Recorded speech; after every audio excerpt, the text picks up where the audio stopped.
Buenos días a todos. Buenos días. Es un placer estar con ustedes nuevamente en este hermoso día aquí en Nueva Zelanda.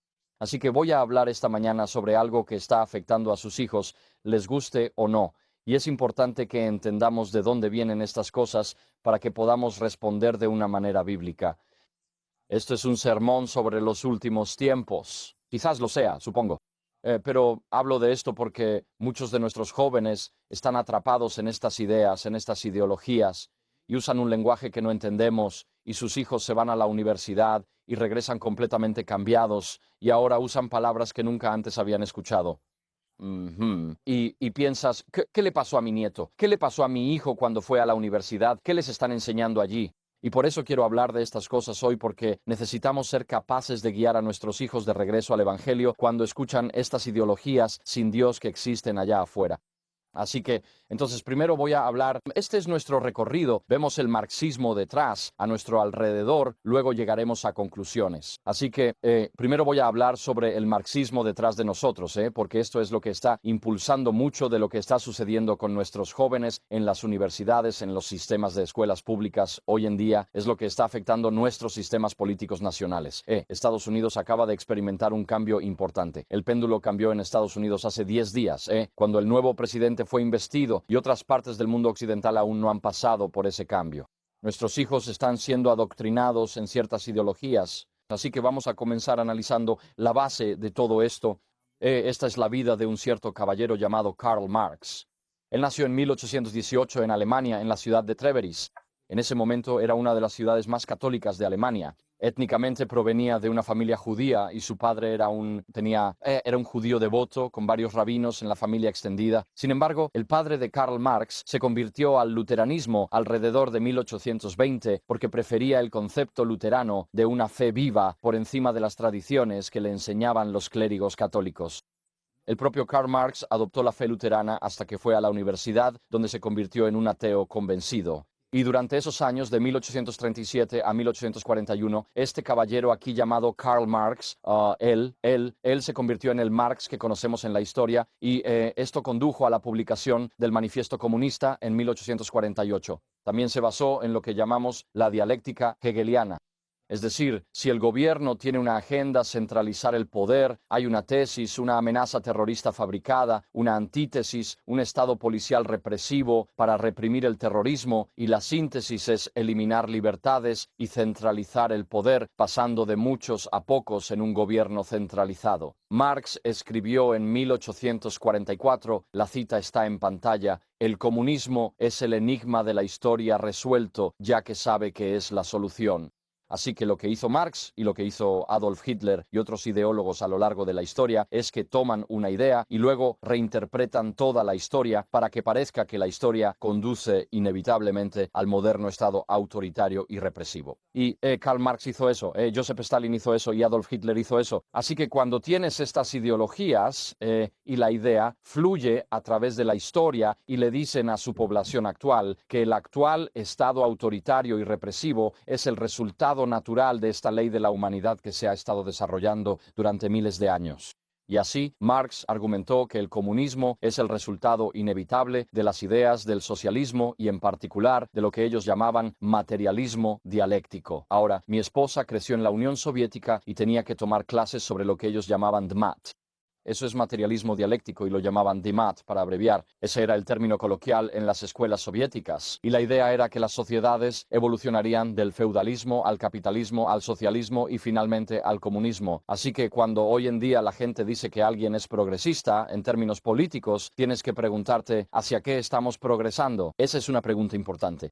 Y un progresista es alguien que está moviendo a la sociedad del capitalismo, pasando por el socialismo, hacia un estado de partido único, conocido como comunismo. Y eso es lo que significa la política progresista. Así que el manifiesto que Karl Marx escribió en 1848 era un plan de 10 puntos, y estos son los 10 puntos. Primero, él propuso la abolición de la propiedad de la tierra y la redirección de la renta de los propietarios privados hacia fines públicos. Gobierno será dueño de toda la propiedad. Impuesto sobre la renta era alto. Cuanto más ganas, mayor la tasa de impuestos. En Gran Bretaña, años 60 y 70, hubo versión extrema. Si ganabas más de 1 millón de libras al año, la tasa era 100%. Y lo que eso significa es que nadie tiene ningún incentivo para aumentar sus ingresos, porque si los aumentan, el Estado simplemente se queda con una parte cada vez mayor. O dicho de otra manera, cuanto más trabajas, obtienes rendimientos marginales decrecientes, no vale la pena trabajar más allá de cierto nivel en la sociedad. El tercer punto clave del manifiesto comunista era la abolición de todos los derechos de herencia. Es decir, cuando mueres, todo pasa al Estado. Y de esa manera el Estado absorbe todo lo que aún no está bajo su control total. El cuarto punto del manifiesto comunista era confiscar propiedades de emigrantes y rebeldes. Emigrantes que dejaban el Estado comunista buscando libertad afuera debían ver sus propiedades confiscadas. Los rebeldes eran quienes se oponían al Partido Comunista. Sus propiedades debían ser confiscadas. En quinto lugar, la centralización del crédito en manos del Estado por un banco nacional. Es decir, el gobierno controla quién recibe crédito y por implicación quién no. Y si tienes una papka, papka es una palabra rusa. Significa que es tu carpeta personal con la KGB. Se conocía como una papka. Es como una carpeta marrón. Y si tu papka tenía ciertas marcas, no recibías vivienda del Estado, no tenías acceso al crédito, tus hijos no podían ir a la universidad, etcétera, etcétera. Así que eras una persona marcada y una familia marcada. Y por eso, esas papkas, la gente tenía miedo de que les pusieran una marca en uno de esos archivos, esos expedientes que tenía la KGB, como solían llamarla. Hace muchos años había un hombre en una república soviética y él estaba escribiendo cartas venenosas sobre mí al general de la KGB. Yo sabía lo que pasaba y este hombre, su aldea, no había recibido alimentos asignados. Estaba molesto conmigo, así que escribía cartas venenosas, anónimas. Averigüé de dónde venían. Un día subí a las montañas con mi chofer y encontré a este campesino que había firmado esa carta. Le dije, ¿usted escribió esta carta? Él, no. ¿Firmó esta carta? Sí. Viene conmigo. ¿A dónde vamos? Le dije, ya verás. Lo puse en la parte trasera del coche y fuimos a la capital, a las oficinas de la KGB. Este hombre estaba aterrorizado. Dije, entrarás y dirás que mientes sobre... No entro a la KGB. No. Me pueden ejecutar o encarcelar. Vamos a entrar. Así que, de alguna manera, lo acompañé de forma enérgica al edificio y pedí ver al general de la KGB y me senté frente al general de la KGB y este pobre hombre estaba prácticamente fuera de sí del terror. Y le dije al general, este es el hombre que está escribiendo cartas venenosas sobre mí.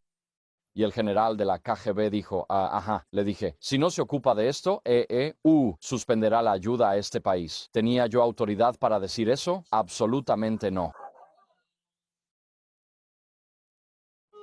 Pero en ese momento el hombre que estaba frente a mí prácticamente se desmoronó y el general de la KGB dijo, está bien, nos encargaremos de ello.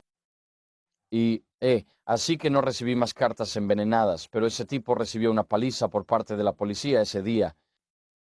Y bueno, el punto de todo esto es que cuando el gobierno controla todo, ese hombre estaba aterrorizado de que su familia recibiera una mancha negra en su papka y que su familia fuera excluida de la vivienda social, de la atención médica y de la educación en el futuro. Yo resolví mi propio problema, pero ese tipo nunca volvió a hacer algo así. El sexto punto del manifiesto comunista es centralizar comunicaciones y transporte. Todo está controlado. En Nueva Zelanda tienes un solo pasaporte. Es para viajes internacionales. En la Unión Soviética tienes dos pasaportes, uno internacional y otro interno. La mayoría nunca recibía el internacional. No se podía confiar en que viajaran al extranjero sin quedarse allá, pero tenías un pasaporte interno, lo que significaba que si querías ir de Wellington a Auckland, necesitabas permiso de la policía para hacer ese viaje y un sello en tu pasaporte. En muchos casos, porque tienen rayones, el país está dividido en rayones, y dentro de cada rayón tienes un microrrayón como un pueblo local. Si querías ir de un microrrayón al siguiente, tenías que obtener un sello de aprobación de la policía. Todo estaba tan estrictamente controlado. Cuando Marx dijo que comunicación y transporte debían ser controlados por el gobierno, eso quería. Luego, expandir fábricas estatales, que el gobierno posea todos los medios de producción. El tercero, trabajo igualitario. Todos deben trabajar sin importar capacidad, de cada cual según su capacidad, a cada cual según su necesidad. Uno de los lemas que tenían. En noveno lugar estaba la abolición de la distinción entre comunidades rurales y urbanas, y los soviéticos eran básicamente habitantes urbanos. Desconfiaban de la gente del campo porque la gente del campo no dependía de los cupones de alimentos para sobrevivir. Tenían gallinas, cabras y vacas, podían alimentarse solos, por eso Stalin temía la independencia rural. Así que en los años 1920 envió su ejército rojo a Ucrania, el granero soviético. Se llevó la comida, destruyó la infraestructura agrícola y unos 15 millones murieron en una hambruna provocada. Hoy se conoce como el Holodomor, la hambruna creada por Stalin. Joseph Stalin no quería la vida en el campo porque la vida rural representa independencia espiritual, política y económica de los poderes establecidos. También creían en educación gratuita, o sea, adoctrinación gratuita en escuelas públicas. Y en la Unión Soviética, si eres padre, básicamente eres una unidad de reproducción. El gobierno es dueño de tu hijo.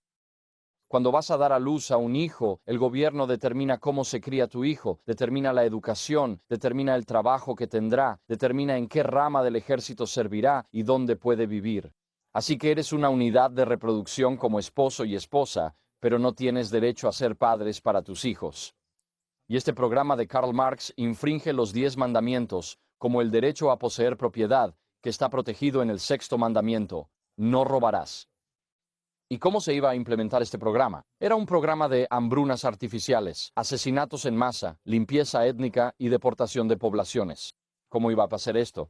Bueno, Karl Marx escribió en 1849, esto es lo que dijo: no tenemos compasión y no pedimos compasión de ustedes. Cuando llegue nuestro momento, no pondremos excusas por el terror. Así que Karl Marx explícitamente sanciona el terror de Estado para imponer la nueva ideología comunista, y en 1849 escribió y habló sobre la danza de la muerte. Y esa danza de la muerte todavía existe hoy en día en el planeta Tierra. Ahí tienen las imágenes de todos los campos de concentración. Están esparcidos por toda la Unión Soviética. Aquí está el mapa de sus fronteras y ahí tienen el Mar Negro. Ahí está el Mar Caspio, ahí está Bakú, eso está en ruso, Bakú. Aquí arriba está Rostov del Don, en ruso, y se extiende hasta Magadán aquí y Vladivostok por acá. Y estos eran los campos esparcidos por toda la Unión Soviética. Esta parte es Siberia, donde algunos adventistas libres fueron enviados y murieron en campos de trabajos forzados. Así comenzó el baile de la muerte. Los comunistas obligaron a millones de personas a trabajar cavando zanjas, cavando trincheras, cavando canales, que algunos de ellos se construyeron, algunos funcionaron, otros no. Aquí tienes los campos de exterminio de Camboya con Pol Pot. Aquí tienes la prisión de Pitești en Rumanía, donde la tortura fue tan brutal que eventualmente el Partido Comunista encarceló a sus propios torturadores. Estaban horrorizados de lo brutales y salvajes que se habían vuelto sus propios torturadores. Luego, en el centro de Moscú, justo al lado de la Plaza Roja, tienes la Lubyanka. Ese era el cuartel general de la NKVD, que luego se convirtió en la KGB o la KGB, como los rusos la llaman hasta el día de hoy. Luego tienes la casa de ejecuciones, la cabaña de Fidel y el Che Guevara en La Habana. En Corea del Norte tienes el Campo 22, que es un campo de concentración en el norte de Corea del Norte, y tenemos la actual encarcelación masiva en la China comunista de presos de conciencia, cristianos, uigures y otras minorías en su país hoy en día. Y así, ahí tienes la revolución cultural en China, donde Mao Zedong quería eliminar todas las viejas formas de pensar, los viejos hábitos y los viejos valores, y todos debían adoptar las ideas, la ideología y los principios del pequeño libro rojo, llamado el Libro Rojo de Mao. Todos llevaban una copia del Libro Rojo de Mao, con sus ideas clave. Mao Zedong acuñó las frases pensamiento políticamente correcto y pensamiento incorrecto. Ambos términos provienen de Mao Zedong. Y si querías sobrevivir, adoptabas el pensamiento políticamente correcto. Durante la Revolución Cultural Comunista China, aproximadamente entre 1969 y 1979, murieron casi 60 millones de personas. Los números son enormes. Es incomprensible cuántas personas murieron por la ideología de Marx. Si lees El pequeño libro negro del comunismo, de 1999, verás que entre 100 y 160 millones murieron por la ideología de Karl Marx entre 1917 y 1991. Eso no incluye a las decenas de millones de personas en todo el mundo que fueron desplazadas, enlutadas, torturadas, hambrientas, deportadas, reubicadas por la fuerza, exiliadas y mucho peor. Quizás sea la ideología más destructiva de los últimos 120 años. Ahí tienes la imagen de la revolución bolchevique y ahí ves lo que los trabajadores en San Petersburgo están pidiendo, una demokraticheskaya república. Eso es ruso.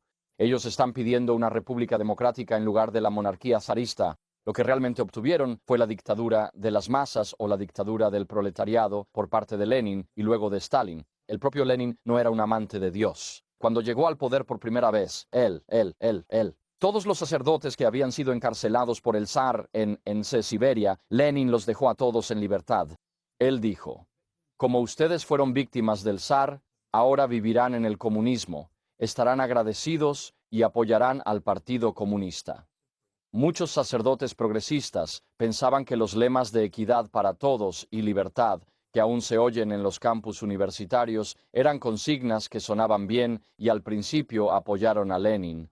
Poco después, muchos fueron ejecutados porque vieron que lo que Lenin hacía no era coherente con las escrituras. Y así, Lenin, como un devoto discípulo de Marx, instauró una ética militantemente antirreligiosa en toda la Unión Soviética. La religión no solo estaba prohibida en la esfera pública, sino que también debía erradicarse de los aspectos personales de la vida. La adoración de Dios era, según Lenin, similar a la necrofilia. En 1920, en el tercer Congreso Panruso de la Liga Juvenil Comunista Rusa, esto fue lo que dijo: no creemos en Dios, rechazamos cualquier moralidad basada en conceptos extrahumanos y extraclasistas.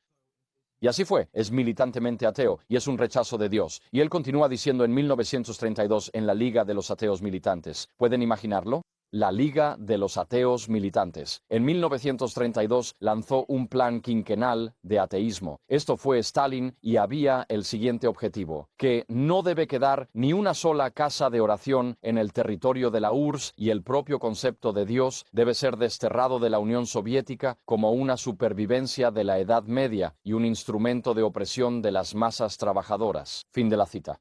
Así que bajo Lenin y luego bajo Stalin hubo un programa de erradicación de la fe cristiana en toda la Unión Soviética y ellos no tenían tolerancia alguna por la libertad individual de conciencia, las libertades religiosas ni el derecho a creer en Dios. El propio Karl Marx elogió a los árabes musulmanes por su odio hacia los cristianos y su aprecio por el Islam militante proporciona una base filosófica para la alianza de conveniencia que vemos hoy entre islamistas y guerreros marxistas de la justicia social. Tanto marxistas como islamistas comparten odio hacia Jesucristo. Por eso hay una alianza entre la izquierda y el Islam hoy. ¿Por qué Marx odiaba a los cristianos? Si observamos su propia vida, Marx distaba mucho de ser un modelo de virtud. Se negó a trabajar para ganarse la vida o mantener a su familia. Prefería pedir a sus padres que le dieran dinero a menudo. Rara vez se bañaba, a menos que apestara. Sufría de forúnculos por todo el cuerpo. Bebía en exceso.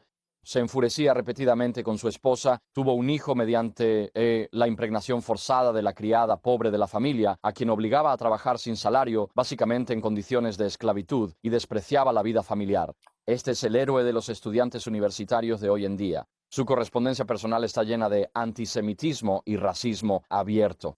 Escribió sobre los judíos, cito: la emancipación de los judíos es la emancipación de la humanidad del judaísmo, sentimiento adoptado por Hitler.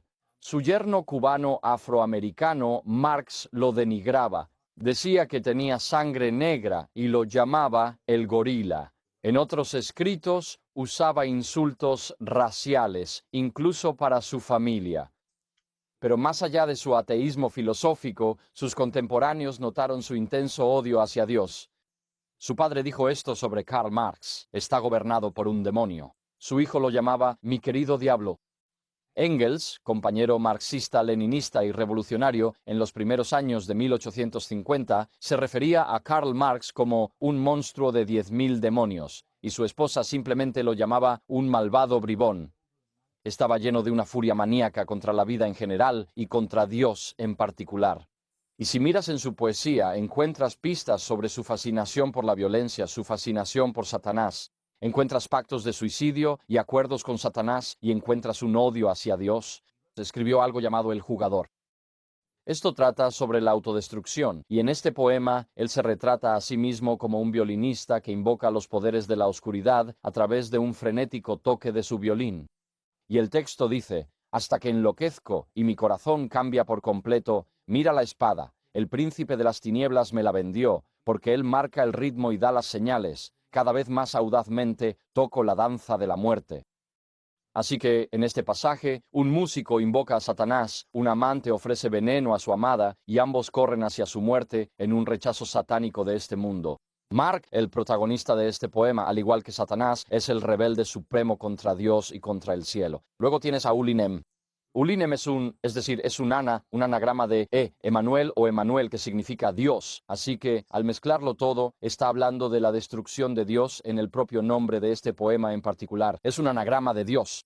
En este pasaje, Marx pasa de la autodestrucción en el jugador a la destrucción de la humanidad por parte de somos abandonados por un Dios frío, y el verdadero héroe de esta poesía en particular es la víbora tan voluptuosamente cálida. En La doncella pálida, Marx escribe de manera autobiográfica. Él dice: así el cielo perdí, lo sé muy bien, mi alma, antes fiel a Dios, está destinada al infierno. En otro lugar escribió que deseo vengarme de aquel que gobierna arriba. Así que cuando uno observa la poesía de Karl Marx, no es que él no creyera en Dios, en los ángeles o en los demonios. Había una fascinación intensa por Satanás y existía un odio profundo hacia Dios. Y él expresa esto de manera muy clara una y otra vez en su poesía.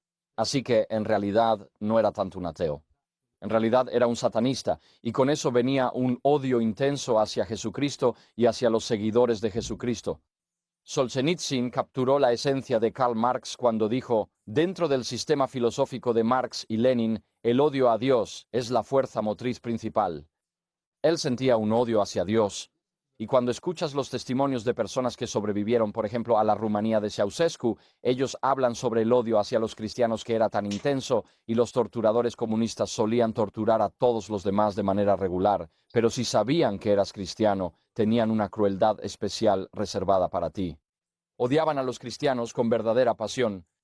Richard Wurmbrand, quien fundó Voz de los Mártires, fue torturado en la Rumanía comunista durante muchos años.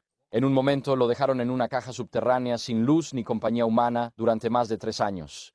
No vio nada durante 3 años, solo una caja subterránea. Y su esposa estuvo encarcelada en otra prisión al mismo tiempo, pero ella no pasó por la misma tortura.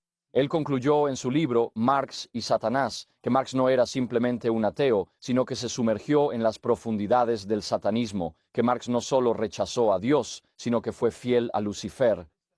Así que este era Karl Marx. No era tanto un ateo filosófico, sino más bien un amante de Satanás y un enemigo de Dios. Y este es el tipo que nos da la ideología que impulsa muchos de nuestros campus universitarios en Occidente, que afecta si tienes nietos o hijos que van a la universidad, absorben la filosofía de este hombre, porque esto se ha extendido por todo Occidente. Así, el marxismo nos rodea. El marxismo se combinó con el posmodernismo en las décadas de 1940, 1950 y 1960. Los filósofos existencialistas nos dieron una nueva visión del mundo después de la Segunda Guerra Mundial. La llamaron posmodernismo, y el posmodernismo es un rechazo de la era modernista, la idea de que la humanidad inevitablemente progresará, que la tecnología siempre trae progreso y que el conocimiento es objetivo, verdadero, universal y que puede ser probado y demostrado. Esos son algunos de los principios del mundo modernista. Pero después de la Segunda Guerra Mundial, los filósofos se sintieron profundamente desanimados porque vieron que la democracia nos dio a Adolf Hitler, el marxismo nos dio a Joseph Stalin y la ciencia nos dio la bomba atómica. Así que todas estas ideas de progreso humano, como el capitalismo, el marxismo o el socialismo o la democracia o la ciencia, en realidad han llevado a un sufrimiento humano increíble. Y así dijeron que todos nuestros sueños de progreso humano, que la tecnología aliviaría el dolor de la condición humana, en realidad lo único que ha hecho la tecnología es permitirnos matar de manera más eficiente, ya sea con la bomba atómica o los campos de exterminio de los campos de batalla de la Primera y Segunda Guerra Mundial en el norte de Europa. Y así, en el posmodernismo hay dos principios clave. Uno es que enseñan un escepticismo radical sobre si el conocimiento objetivo es posible, prefiriendo el relativismo de la verdad y el constructivismo cultural. Es decir, tu concepto de verdad está ligado a la cultura de tu origen, y si alguien es de otra cultura, tendrá una comprensión distinta de lo que es la verdad. También creen que las sociedades son organizadas por los poderosos en grupos de identidad y que las jerarquías solo sirven a los intereses de las élites, quienes definen el conocimiento aceptable. Y este es un punto realmente importante, la idea de los grupos de identidad y que las sociedades están organizadas en jerarquías, y esas son jerarquías de opresión. Así que hay 4 conclusiones lógicas de estos principios del posmodernismo. La primera es que todos los límites significativos deben ser difuminados. ¿Por qué? Porque si yo digo que esto es una taza y esta cosa aquí quiere ser una taza, hay un límite alrededor de esta taza. Hay una definición. Cada sustantivo tiene una definición. Y si defines una taza, entonces eso es lo que es la taza. Entonces esto no puede ser una taza. Pero si esta taza, si esta cosa quiere ser una taza, porque la taza es más poderosa en la sociedad que esta cosa, entonces tenemos que difuminar la definición de taza para que todo esto pueda ser una taza. Por eso decimos, bueno, ¿qué es una mujer? Pregunta en Occidente. Nadie sabe qué es una mujer, al menos en estos mundos teóricos donde viven. Porque si dices que esto es un hombre, y un hombre tiene ciertas, ya sabes, características cromosómicas, XX y XX, entonces por definición cualquier cosa que no sea biológicamente masculina debe ser femenina. Y eso crea distinción, y en esas distinciones existe opresión dentro de la sociedad. Por lo tanto, debemos difuminar todas las distinciones en la sociedad para que la opresión que alegan cese. Así, el lenguaje, herramienta del opresor, debe ser deconstruido porque normalmente pertenece a los poderosos y la gente usa su propio... Si tienes una posición baja en la sociedad, aceptas el lenguaje según los de arriba. ¿Has notado recientemente que es difícil seguir los cambios del lenguaje?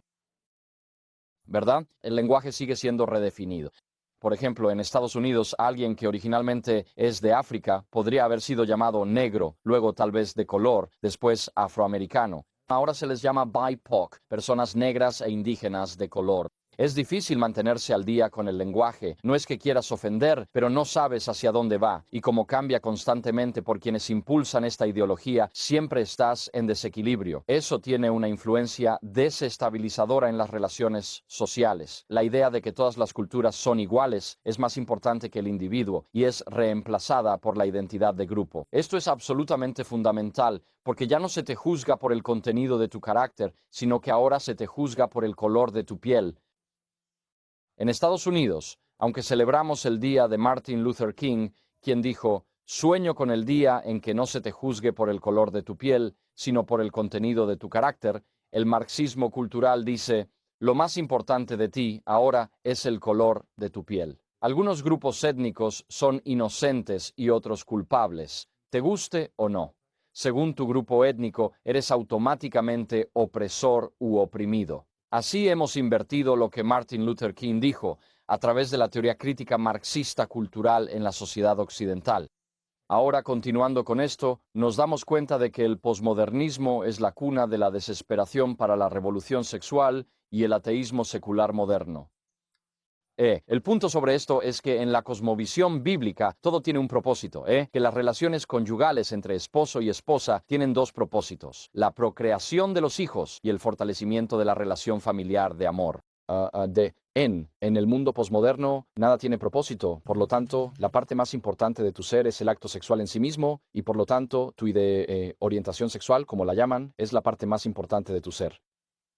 Y se vuelve casi deificado, se convierte en Dios en tu propio mundo, porque esa es la parte emocional. Pero la tragedia es que quienes buscan sentido en las calles de Nueva Zelanda, en los desfiles del orgullo y en Nueva York, buscan sentido y propósito por su orientación sexual, en una filosofía que niega el sentido. Estos son los 10 mejores mariscales de campo de todos los tiempos. Estos son los 10 mejores medios de melee de rugby de todos los tiempos. Estas son las 10 mejores películas de todos los tiempos. Creamos significado en nuestra sociedad porque no podemos física ni emocionalmente lidiar con vivir donde nada tiene sentido, así que hacemos listas artificiales para encontrar significado en ellas.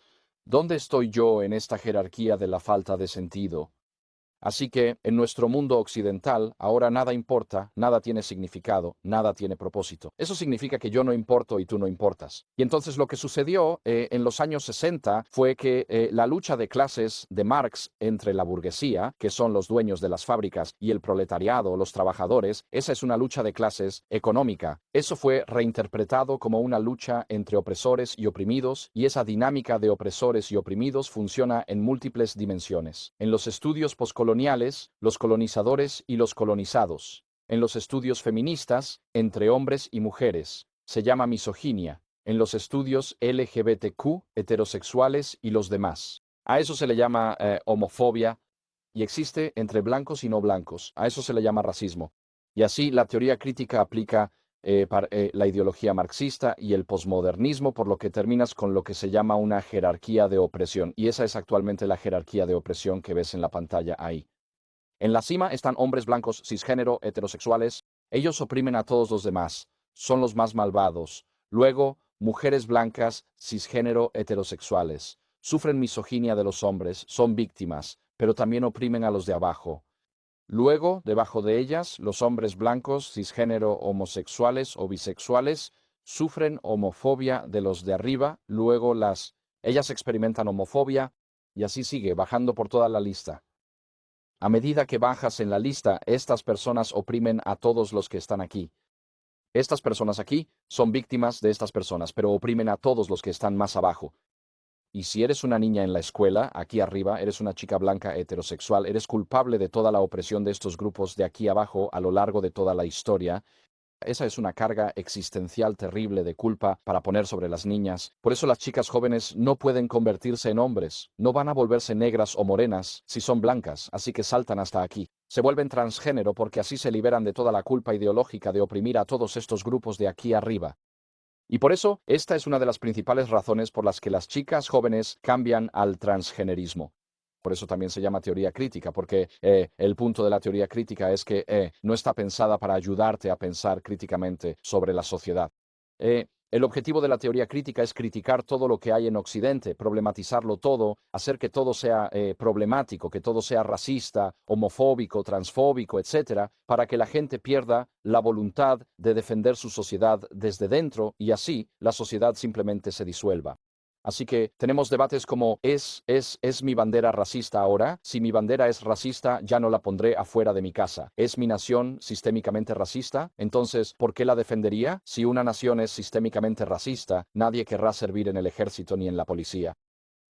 Y así, al hacer estas acusaciones contra las sociedades judeocristianas, la gente ya no se siente capaz socialmente de defender lo que somos y quiénes somos. Y el resultado final es que nuestras sociedades se van desmoronando lentamente.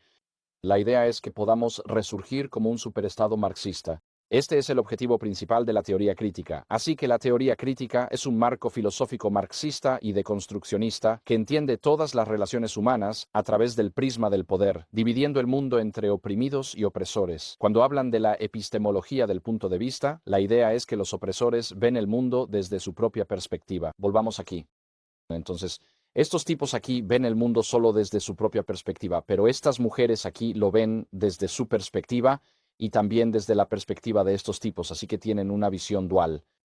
Cuando llegas aquí, por ejemplo, a los hombres transgénero negros y morenos, ellos ven el mundo desde la perspectiva de todos los demás, por lo tanto, tienen la mayor comprensión y por eso deberían tener el papel dominante en la toma de decisiones en la sociedad. Por eso se eleva a estos grupos a roles de toma de decisiones, porque son quienes tienen mayor comprensión. Y eso es lo que hemos visto en Estados Unidos, en Gran Bretaña y en Canadá. No estoy seguro de cómo es aquí en Nueva Zelanda, y en los últimos 10 días el presidente Trump ha firmado órdenes ejecutivas para eliminar todo esto, simplemente lo ha descartado. Pero eso es la excepción, no la norma en Occidente en este momento. Así que la teoría crítica no busca entender lo que es. Busca problematizar todo en Occidente para que Occidente colapse. Y la libertad de conciencia, la libertad de culto, la libertad de expresión y la libertad de pensamiento deben ser eliminadas. El posmodernismo dio lugar a varias teorías críticas. Teoría poscolonial, teoría crítica de la raza, estudios sobre discapacidad, estudios sobre la gordura, estudios LGBTQ, teoría queer y teoría crítica de género. Esto se enseña en algunas escuelas adventistas. Si vas a cierta universidad en Estados Unidos, no voy a mencionar el nombre, en sus clases generales te enseñan sobre la teoría feminista moderna de género.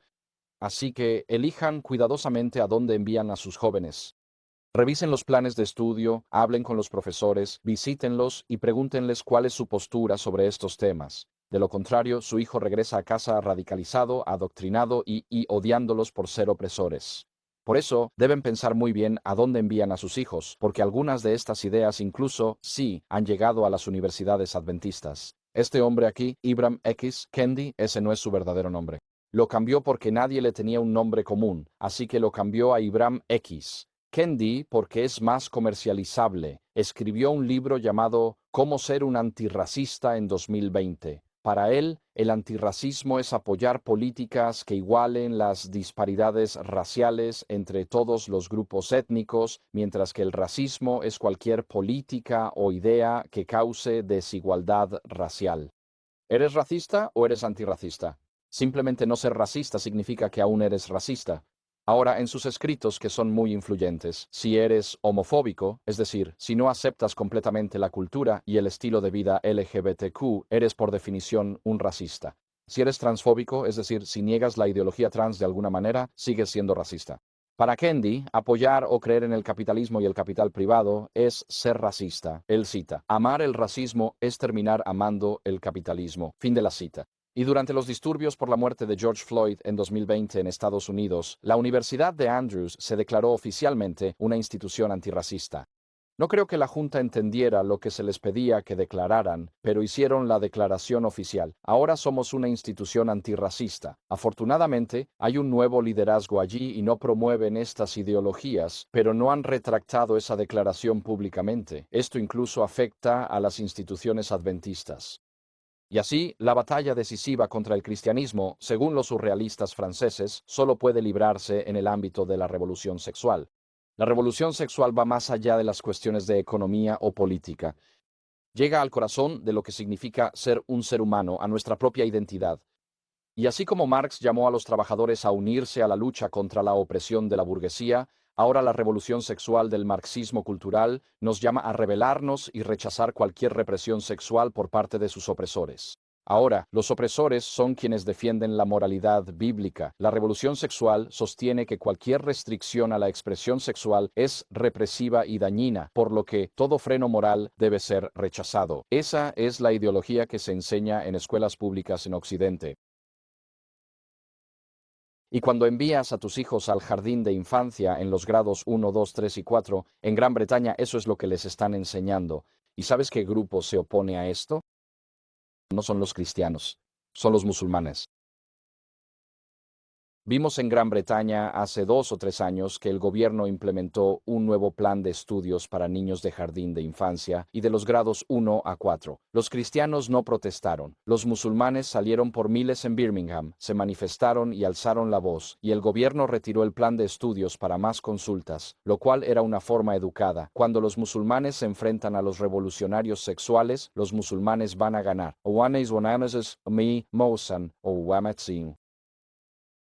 Me horrorizó que los cristianos no alzaran la voz en protesta, ni marcharan o presionaran a sus miembros del Parlamento. Dejamos que los musulmanes defendieran lo que consideramos moralidad bíblica, porque muchos cristianos han perdido el valor moral para defender sus creencias. Así, en partes de Gran Bretaña, los musulmanes han frenado la revolución sexual en las aulas, no los cristianos.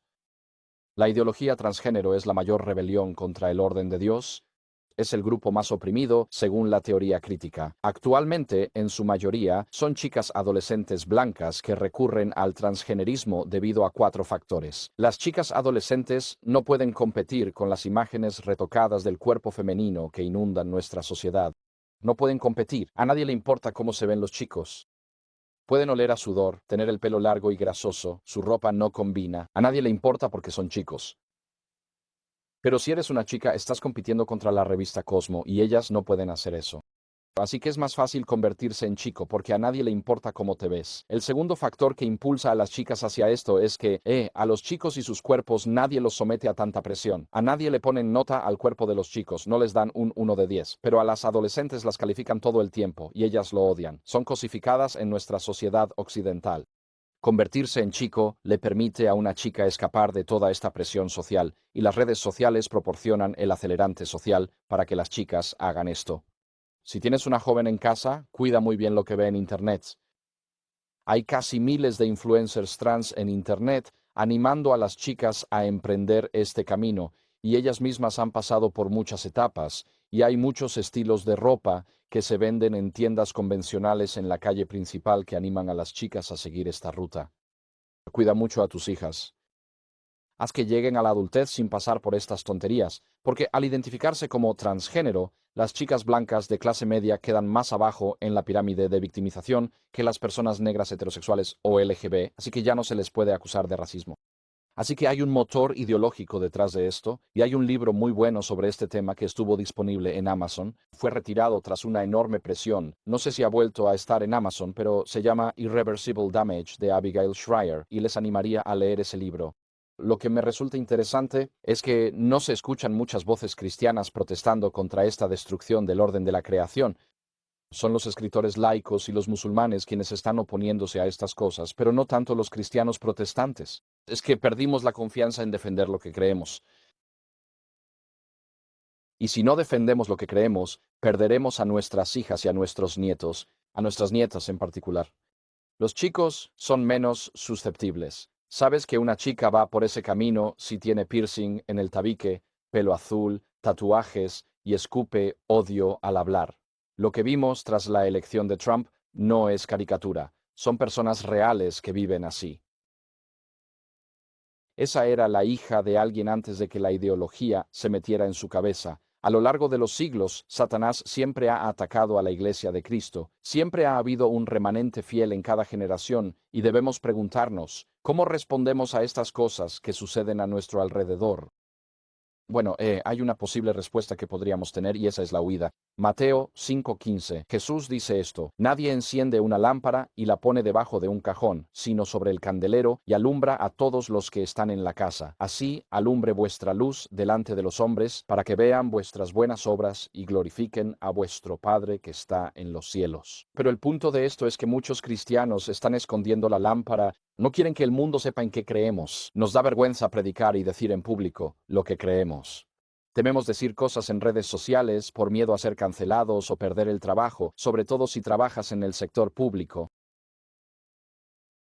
Así, muchos cristianos en realidad esconden su lámpara bajo un cajón. A veces, los cristianos se mudan para huir de la persecución, pero la motivación básica es el miedo, esperando que el mal no note que el reino de Dios está o estaba presente. Es esencialmente esconder nuestra lámpara bajo un cajón. Es una respuesta que podrías dar ante este tipo de situaciones, pero no necesariamente es la mejor respuesta, así que la segunda posible respuesta es luchar. Resistencia. Jesús habló de la resistencia contra los ataques al cuerpo de Cristo durante su juicio ante Pilato. Él dice: Mi reino no es de este mundo. Si mi reino fuera de este mundo, mis seguidores estarían luchando para evitar que yo fuera entregado a los judíos, pero como es, mi reino no es de aquí. La resistencia es oponerse activamente a las autoridades, pero en la resistencia activa corremos el riesgo de destruir el mensaje del Evangelio. Si los cristianos ven a los comunistas como enemigos, buscan destruirlos en vez de amarlos, perdonarlos y ganarlos para Cristo. En las décadas de 1980 y 1990, durante los combates en la frontera entre Myanmar y Tailandia, había grupos tribales allí, como los Karen, los Hmong y otros, y uno de los generales más famosos de esa zona era adventista del séptimo día y luchó durante años contra el régimen de Myanmar con su milicia. y ellos hicieron todo lo que sucede en la guerra, y eran adventistas del séptimo día, y bueno, esa es una parte oculta de la historia adventista de la que no nos gusta hablar, porque ¿cómo puedes ganar a esas personas para el cuerpo de Cristo cuando al mismo tiempo intentas matarlas a tiros? Eso plantea una especie de dilema práctico, ¿no es así? Así que pelear es problemático. Cuando te involucras físicamente en una pelea porque odias a tu enemigo en lugar de amarlo. Otra respuesta posible es la acomodación. Esto es lo que está ocurriendo en todo Occidente con el adventismo y los protestantes en general. Jesús dijo esto, él habla a los fariseos que lo acusan de expulsar demonios por el poder de Beelzebú. Jesús, dice, sabía lo que ellos estaban pensando y les dijo, todo reino dividido contra sí mismo queda asolado, y ninguna ciudad o casa dividida contra sí misma permanecerá. Existe la tentación a nuestro alrededor de acomodarnos, de comprometernos, de permitir que la cultura, en lugar de las escrituras, defina la moralidad y lo que representa el cuerpo de Cristo. Esto es lo que muchos cristianos occidentales hacen al leer que la homosexualidad, el lesbianismo, el transgenerismo, la ideología queer, el alcohol y la evolución estuvieron ocultos por 2000 años, pero que son las verdaderas enseñanzas de las Escrituras. La acomodación destruye a la Iglesia al comprometer su testimonio y el Evangelio ante ideologías caídas. Una respuesta positiva es la teología de la cruz. En Marcos 8:34, Jesús dice esto: llamó a la multitud junto con sus discípulos y les dijo: si alguno quiere ser mi seguidor, que se niegue a sí mismo, tome su cruz y me siga, porque el que quiera salvar su vida, la perderá, pero el que pierda su vida por causa de mí y del Evangelio, la salvará. Es nuestra disposición a aceptar la pérdida lo que da credibilidad a nuestro testimonio cuando enfrentamos persecución. Si no estamos dispuestos a enfrentar la pérdida por lo que creemos, no defenderemos nada. Es porque valoramos más nuestras cuentas bancarias, carreras, licencias profesionales y estatus social que la verdad del Evangelio, que el cristianismo, en general, ha cedido ante estas ideologías que arrasan en Occidente. Y así Jesús habla sobre la teología de la cruz. Esto significa vivir de acuerdo con las enseñanzas de Jesús sin importar el costo en nuestra sociedad. Vivimos la vida cristiana en respuesta al llamado de Jesús, no como un acto de oposición a gobiernos sin Dios. Como sabemos por la historia de la salvación, la disposición de los cristianos fieles a amar a sus enemigos en la persecución es lo que hace avanzar la causa de Cristo. A. Foley escribió el libro La voz de los mártires en 2017, donde se discute lo sucedido en Corea del Norte con los mártires, y hay libros de Foley en Amazon sobre la voz de los mártires y la persecución. Y Foley llegó a esta conclusión. Él dice: siempre es la disposición de la Iglesia a sufrir sin represalias, mientras continúa amando a sus enemigos y vive la plenitud de la vida cristiana, lo que hace avanzar la causa de Cristo. No es huir, no es pelear, no es acomodarse, sino ser discípulos fieles de Jesús, eligiendo amar a nuestros enemigos a pesar de lo que puedan decirnos, y estando dispuestos a aceptar la pérdida si es necesario para la causa de Cristo. Y si no estamos dispuestos a aceptar la pérdida por la causa de Cristo, entonces ya hemos sido comprados y vendidos, y caeremos ante cualquier ideología que se nos presente.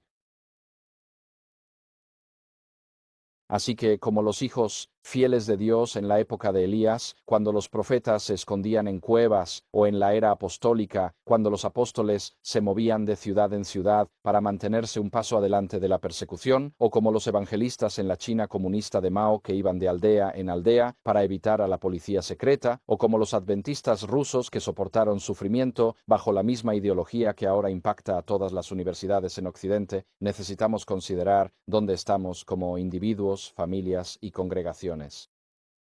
Cristo está siendo rechazado a través de esta toma ideológica de Occidente. Está afectando a todos los campus universitarios en Occidente. Está afectando a nuestros medios de comunicación, está afectando las políticas gubernamentales, está afectando las redes sociales. No puedes evitarlo. Te levantas por la mañana y en cuestión de minutos ya estás recibiendo algún aspecto de esta ideología que se está extendiendo por todo nuestro Occidente. Y antes de que Jesús regrese, adventistas de la asamblea, necesitamos reconocer el hecho de que mientras que hoy en día nosotros, nuestra estructura eclesiástica, nosotros bancarizamos, enviamos dinero por todo el mundo, obtenemos acceso a visas globales, invertimos en fondos de jubilación globales, tenemos cuentas de ahorro globales, ahora estamos ligados a los sistemas financieros mundiales. Y si no estuviéramos dentro de los sistemas financieros del mundo, toda la estructura mundial adventista se detendría en 30 días, porque dependemos de esas transferencias en tránsito cada mes para mantener el sistema funcionando. Antes de que Jesús venga, todo esto desaparecerá, ya sea porque se comprometa desde dentro, por la complacencia de nuestros líderes e instituciones, o cuando se imponga la marca de la bestia y seamos cerrados por no aceptarla. ¿Cuál es el camino a seguir? Hoy adoramos juntos en nuestras congregaciones locales como miembros de nuestras asociaciones locales. Trabajamos juntos, damos testimonio juntos. Utilizamos todas las herramientas a nuestra disposición mientras podamos, como una denominación legal visible y con la libertad de predicar y vivir abiertamente el Evangelio, pero también reconocemos el hecho de que llegará un momento en Nueva Zelanda en que, para predicar el Evangelio y vivirlo abiertamente, no se podrá hacer en un entorno legal. Solo hay una razón para tener una iglesia subterránea y no es por la persecución. Tienes una iglesia subterránea porque quieres enseñar y vivir el Evangelio de manera fiel y completa. Y cuando ya no puedes enseñar el Evangelio de manera fiel y completa debido a compromisos o restricciones legales, entonces es momento de aceptar la necesidad de una iglesia subterránea. Todavía no hemos llegado a ese punto, pero en parte, en algunas partes del mundo, como Canadá, lo mencioné antes, donde a nuestros predicadores se les dice que no hablen sobre temas LGBTQ por temor a delitos de discurso de odio, demandas contra la iglesia, en mi opinión es momento de pasar a la clandestinidad, porque ya no podemos predicar sobre el tema mismo en el que Satanás está atacando a la iglesia. Si esta es la iglesia aquí y Satanás está atacando aquí, no se debería decir a los predicadores que prediquen por otro lado. Si Satanás está atacando aquí, es aquí donde el centinela en la muralla debe estar predicando. Pero a nuestros predicadores se les está diciendo que no prediquen sobre estos temas porque los litigios pondrían en peligro la infraestructura legal y los bienes que tenemos. Eso se llama acomodación y es una acomodación fatal y el precio que estamos pagando será la pérdida de la próxima generación que ya no sabrá distinguir entre el bien y el mal y aceptará las ideologías más recientes. Que Dios nos conceda la gracia de aceptar todo lo que Él permita que llegue a nosotros y la fortaleza para resistir hasta el final. Estas ideologías están ahí afuera. Ellas odian a Jesucristo y odian a los cristianos. Y tarde o temprano eso va a llegar a tu puerta, a tu familia, a tu iglesia o a tu conferencia. Nos corresponde a nosotros ahora, mientras tengamos el tiempo y la libertad para hacerlo, fundamentarnos en las Escrituras, entender los tiempos en los que vivimos, preparar una respuesta bíblica a lo que está sucediendo a nuestro alrededor, porque el próximo cordero que ese león rugiente robe podría ser nuestra propia hija o nieta. Así que no vivas solo para el disfrute. Mantén la guardia en alto, entiende los tiempos en los que vivimos. Sé intencional al enseñarles a tus hijos qué es moral y qué no lo es, según la palabra de Dios. Y al hacerlo, estás ayudando, esperemos que por la gracia de Dios, a inmunizarlos, o podrías decir, vacunarlos, contra este virus del satanismo que está arrebatando a toda una generación en Occidente. Así que defiende a tus familias, defiende a tus hijos, defiende a tus hijas. Los estás defendiendo no solo para este mundo, sino para que puedan entrar al paraíso. Ellos no tienen por qué tener cuerpos mutilados o rotos y pueden tener también la promesa de la salvación como nosotros.